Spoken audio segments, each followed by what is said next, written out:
Hoy empezaremos nuestro programa hablando de el legado de las abuelas.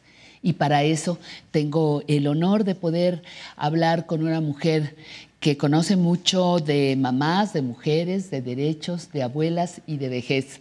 Doy la bienvenida a la doctora Verónica Montes de Oca, coordinadora del Seminario Universitario Interdisciplinario de Envejecimiento y Vejez, el famoso SUIEV de la UNAM. Bienvenida, Verónica, buenos días.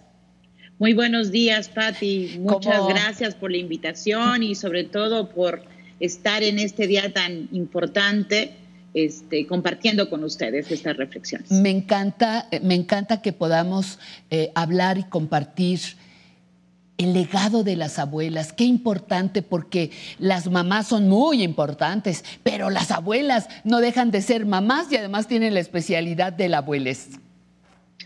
Pues por supuesto, las abuelas, imagínate que con la feminización del envejecimiento tenemos una gran herencia demográfica, que son las abuelas. Las abuelas en nuestras familias son líderes, son cabezas. A veces cuando fallece una abuela se desapega toda la familia, se separa de pronto. Se desintegra, y pareciera. Las abuelas sin duda son promotoras. Fíjate que hay una hipótesis de la abuela que encontraron hace miles de años, de cómo las abuelas empezaban a transmitir sus conocimientos para la supervivencia de sus descendencia, de sus nietos, de sus hijos, a través del conocimiento sobre las semillas, sobre cómo el cultivo, todo lo que ahora somos como humanidad, en gran parte se lo debemos a ese cuidado y a esa protección que tuvieron las abuelas. Oye, y también tengo entendido en esos estudios y en esas investigaciones, Verónica, que las abuelas también son las transmisoras de información genética importante para las nuevas generaciones. Ese cromosoma XX trae su riqueza. Pues mira, yo creo que ambos, hombres y mujeres, son promotores, por supuesto, de una gran herencia genética. En mucha medida tiene que ver también toda la parte epigenética. Eso es. ¿Sí? ¿Qué quiere decir? La genética tiene un gran valor, pero la epigenética, Pati, es mucho más importante. ¿Qué quiere decir? Que la genética a lo mejor contribuye en un 20%, pero la epigenética tiene mucho que ver con la forma en que estamos enseñando, transmitiendo los saberes, los conocimientos. Imagínate que todo eso es vía oral. Exacto. ¿Sí? Todo eso es a partir del aprendizaje de la vida diaria. No es algo que a lo mejor se escriba. Cada familia tiene en su acervo generacional todos esos conocimientos de las abuelas, las recetas, como mencionabas, los consejos para cuidar la salud, en caso para prevenir las enfermedades, o una cantidad de aspectos muy importantes, pero algo que es sumamente importante, yo siento, en este momento para pensar, Pati, tiene que ver con la solidaridad también que nos enseñan las abuelas. Las abuelas nos enseñan a pensar en otras formas de ser madres y de ser abuelas. Tú lo mencionabas al principio, ¿no? Esas madres cuidadoras, protectoras, pero también ahora pensemos de pronto en las madres que han perdido de pronto a sus hijos frente a la pandemia, a sus hijos e hijas frente a la pandemia. Pensemos en esas madres que también son enfermeras, médicas, trabajadoras sociales y que han tenido que salir a luchar contra la enfermedad. Claro, trabajadoras sexuales, trabajadoras, también madres en el LGBT, en la comunidad LGBT, madres que han perdido a sus hijos y de pronto en ese ABC que nunca olvidaremos, o esas 43 madres que no encuentran a sus hijos de Ayotzinapa, mujeres que perdieron a sus hijas mujeres y que tuvieron que asumir el papel de ser abuelas madres de sus nietos. Exacto. Mujeres que siguen luchando por los derechos de otras mujeres. Algo que es súper importante que a mí me enseñó mi abuela Zenaida es justamente la solidaridad con otras mujeres. La solidaridad con mujeres que son distintas a lo que nuestro imaginario nos permite ver, a lo que nos dicen los medios de comunicación a veces, o la publicidad, el consumo. Es cómo podemos ser solidarias también con otras mujeres que no son madres, que no alcanzaron a hacerlo. O que de no pronto, querían, ¿no? hoy pensaba en la mañana también en esas madres parteras que dieron la vida en los pueblos y que tenemos una deuda social con ellas impresionante, o madres que dieron su vida para poder dar otra vida. Madres que están enfermas, Pati, madres que ya no están con nosotros y que de pronto las estamos recordando hoy porque hoy es un día en el que reconocemos una cualidad, una parte de la cualidad de ser mujeres. ¿Qué pasa pero con que estas? No es completamente todo claro, lo que es ser mujer. Claro, y me encanta este recorrido que acabas de hacer, Verónica. Y dime otra cosa, este trabajo que hacen cotidianamente las abuelas, ¿qué aportaciones tiene a la economía de este país? Wow, pues es impresionante, Pati, porque fíjate, ante la ausencia que durante tantas décadas hemos tenido de guarderías, por ejemplo, sí, ante la necesidad impresionante que ha sido en estas últimas décadas de tener que salir al mercado de trabajo, las madres, por ejemplo, han tenido que recurrir a las abuelas como grandes cuidadoras, a veces de una manera no reconocida. Exacto. Y en la literatura se habla también de las esclavas abuelas, de las abuelas esclavas frente al cuidado, pero sin duda el papel que ellas representan, imagínate lo que se ahorra el Estado con las madres, abuelas, cuidadoras, ¿verdad? Que están apoyando a sus hijas o a sus nueras o a sus nietas, cuidando de pronto a su descendencia. ¿Por qué? Porque el Estado no previó todas las guarderías, todos los espacios para que nuestros hijos estén bien cuidados. Entonces, fíjate, yo calculo así, a grandes rasgos, que todo el trabajo de cuidar que realizan las mujeres, y especialmente las abuelas, ha de ser un porcentaje del PIB altísimo. No sé, calculo como un 5% del PIB, porque a veces se habla de que el cuidado en general es más o menos el 20% del PIB. Subestimando este papel, las abuelas tienen que estar realizando cerca de un 5% del PIB. Imagínate el papel tan importante que tiene esto en la economía del hogar, en la economía comunitaria y en la economía social del país. Increíble. Fíjate, increíble, Verónica. Y otra cosa que quiero preguntarte es, mencionaste hace unos minutos la feminización de la vejez en nuestro país y muy probablemente en muchos otros países. La gran mayoría del mundo. Pero ¿cómo llegan estas abuelas? Estas abuelas que traen la aportación al cuidado de la especie, de la familia, que se hace cargo de papeles que a veces no le corresponden del todo. ¿Cómo llega esta abuela que hace una aportación económica que nadie reconoce o que muy pocos reconocen? ¿Cuál es mi papel cuando estoy ya formando parte de esa feminización de la vejez? Estas madres abuelas, Pati, y muchas gracias por hacerme esta pregunta, estas madres abuelas llegan con el olvido social, con la marginación social y con un gran proceso de exclusión acumulada. Y por desgracia envejecen, en la gran mayoría de los casos, Pati, en adversidad, en pobreza, ¿sí? Sin una retribución real de todo su trabajo y de todo su papel en la crianza de generaciones y generaciones. Llegan, a veces, fíjate que estas abuelas sociodemográficamente tuvieron más de 4 o 5 hijos.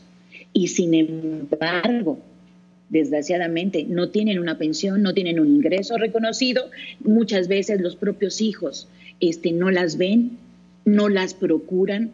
Entonces, yo creo que un tema muy importante, esta deuda social que tenemos como sociedad, como familia y fundamentalmente como hijos e hijas, al olvidarnos de este papel tan importante que tienen las mujeres como abuelas y como madres, y en general en todas las mujeres de nuestra sociedad. No estamos reconociendo este trabajo, este papel de cuidado, de protección de nuestra sociedad, de transmisión de saberes, de la herencia cognitiva, cultural que realizan las mujeres y especialmente las abuelas. Fíjate que me pongo a pensar, Verónica, en cuántas mujeres hoy, abuelas que estén, por ejemplo, en los 80 años, en la octava década, en los 90 años, en los quizá las más jóvenes en los 70, muchas de ellas ya no alcanzaron, todavía no alcanzaron la educación universitaria, algunas no alcanzaron el voto hasta muchos años después. ¿Qué pasa, por ejemplo, Verónica, con el ama de casa? Muchas de estas mujeres fueron solamente amas de casa, porque así era el momento, así era la época. ¿Quién las jubila? ¿Quién les da pensión? ¿Quién las atiende? Si lo que viven a veces es el abandono, a lo mejor hasta involuntario podría ser, o voluntario, de hijos cuyo salario no alcanza ni para las propias familias. Claro. Pues pero sí, las abuelas son mujeres que se han abierto el camino, ¿no? Como amas de casa, como incluso, fíjate, muchas, yo me atrevo a pensar, aunque fueron 100% amas de casa o 90% amas de casa, en esa adversidad se hicieron de estrategias de supervivencia increíbles. Yo recordaba, por ejemplo, las tandas que se hacían desde hace muchos años atrás, el trueque, ¿no? Los alimentos que se vendían también de pronto entre familiares o en la calle. Las mujeres hacían muchas cosas que no reconocían ni ellas mismas como actividad económica, fíjate. Sí. Pero el trabajo del hogar, el trabajo de la casa, el ser de pronto ama de casa es uno de los trabajos más importantes que tienen que ver con nuestra regeneración cotidiana, Pati, con lo que necesitamos para sobrevivir día a día. Entonces, esto sin duda, fíjate que muchas de ellas no tuvieron la oportunidad de estudiar. Exacto. Generalmente se estimulaba a los hombres a que estudiaran, porque eran los que seguramente tendrían un espacio en el mercado de trabajo. Y las mujeres no. Recuerda que hasta nuestra propia Sor Juana Inés de la Cruz tuvo que irse a un convento para poder seguir estudiando. Y aunque esto fue hace 4 siglos atrás, 5 siglos atrás, en realidad esto sigue sucediendo hoy en las comunidades más lejanas de nuestro país. Mujeres que hoy en la abuelidad, en este rol de abuelas, quieren aprender a leer y escribir. Claro. Quieren saber leer, quieren entender lo que están haciendo sus hijas y sus nietos. Y esto a mí me parece que son esos milagros porque postergaron todo su desarrollo, todo su crecimiento personal para todos los demás. Fíjate qué impresionante. Y ahora es oportunidad también de que el Estado les reconozca, y eso es una oportunidad importantísima para que nosotros como sociedad y como familias reconozcamos ese papel y nos demos cuenta de todo lo que estas mujeres postergaron de su propia vida, de su propio placer, de su propio desarrollo para los demás. Increíble. Verónica, el gobierno actual está haciendo cosas para apoyar a este sector de la población. ¿Qué opinas de esos trabajos? Pues bueno, yo sin duda considero que es un momento histórico muy importante. Yo creo que como nunca hemos tenido una mirada hacia la vejez institucionalizada, con una perspectiva de derechos, pero creo todavía con fuerza de que necesitamos darle un carácter más feminista a nuestro gobierno. Sin duda ha apoyado mucho a las mujeres y sin duda, como ellos llaman, a los adultos mayores, esto es a las personas mayores, hombres y mujeres, pero yo quisiera todavía que el reconocimiento de las mujeres como principales cuidadoras y sobre todo de las mujeres que están viviendo mucha violencia. Pati, en este momento hay muchas mujeres, abuelas, madres, hijas que están viviendo mucha violencia y como sociedad tenemos que parar esa peor pandemia que ha existido en México desde hace muchos años. Hoy tenemos que voltear y seguir pensando en que nos faltan 43 muchachos, que nos faltan muchos niños que están desaparecidos, que están violentados y que tenemos que parar el maltrato y la violencia que viven muchas mujeres en su proceso de envejecimiento. Esto es un talón de Aquiles de este gobierno y tiene que ponerle muchísima más atención.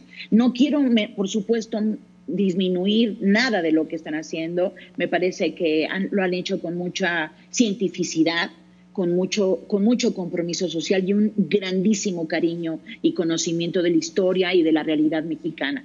Pero yo quisiera todavía pedir que hubiera una mayor sensibilidad hacia el papel de las mujeres y resaltar más un carácter feminista que vea la perspectiva de género en toda la política existente.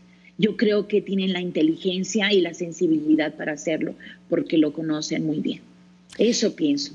Verónica, ¿y cuál sería finalmente tu mensaje a las muchas mujeres, a las muchas abuelas que están celebrando hoy en casa, resguardadas por este encierro protector que nos da el hogar? Pues que vayamos y hablemos, hagamos una oración por las que ya no están y fundamentalmente vayamos y busquemos a todas aquellas que alguna vez, aunque no fueron nuestras madres progenitoras, Pati, sí, fueron madres porque nos apoyaron.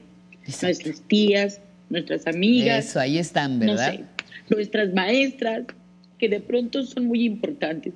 Pensemos también, Pati, en las otras mujeres que no cumplen con el rol de pronto tradicional de ser mujeres, de ser madres. Pensemos en todas ellas, claro, en las madres que son también trabajadoras sexuales, en las madres diferentes en la comunidad LGBT.